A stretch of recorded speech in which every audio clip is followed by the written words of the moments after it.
সাবধান ইসলামের দালালেরা ইসলামের ঠিকানা বাইরে হবে না বাংলায় আমরা ইসলামের ঠিকানা ইসলামের দালালেরা হুঁশিয়ার সাবধান সংগ্রাম সংগ্রাম লেগেছে আমার বাড়ি কবরে আমার বাড়ি কবরে আমার বাড়ি কবরে ইসলামের দালালেরা হুঁশিয়ার সাবধান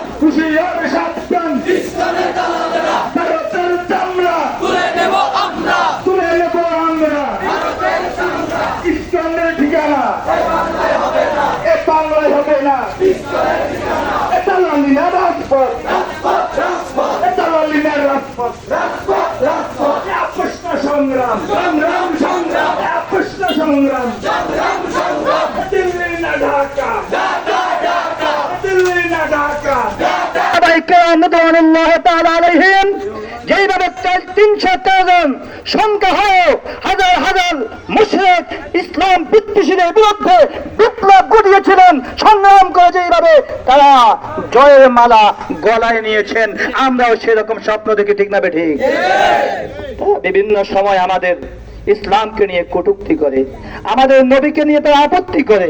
আপনারা সঠিকভাবে যদি নাকি ইসলামের ইতিহাস পড়েন, যদি পাঠ করেন, দেখবেন মুসলমানরা কখনোই আগাম হামলা করে নাই।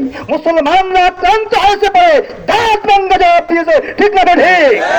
এখনই যদি মুসলমানের উপর কোন রকমের দোষ করা হয়, মুসলমানের উপর যদি নাকি কোনো অন্যায় করা হয়, মুসলমান আক্রান্ত হলেই দাঁত ভাঙ্গা জবাব দেবে ইনশাআল্লাহ।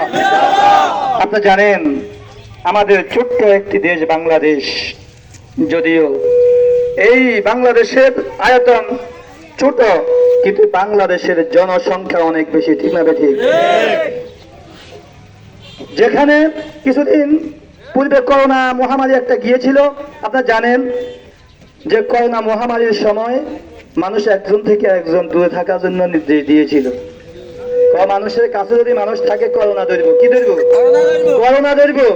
অথচ আপনারা জানেন আমাদের দেশের জনসংখ্যা অনেক বেশি, অনেক জনসংখ্যা বেশি হওয়া সত্ত্বে আমাদের দেশের মুসলমান একজন থেকে একজন বেশি দূর থাকতে পারে নাই।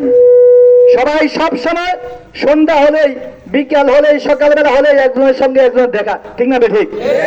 কিন্তু এই করোনা মহামারী আমাদের কোনো ক্ষতি করতে পারছে? কেন পারে নাই জানেন?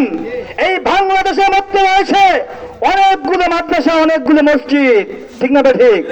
এই বাংলাদেশে রয়েছে ওলামায়ে কেরামের অসংখ্য সংখ্যা, ঠিক না ঠিক?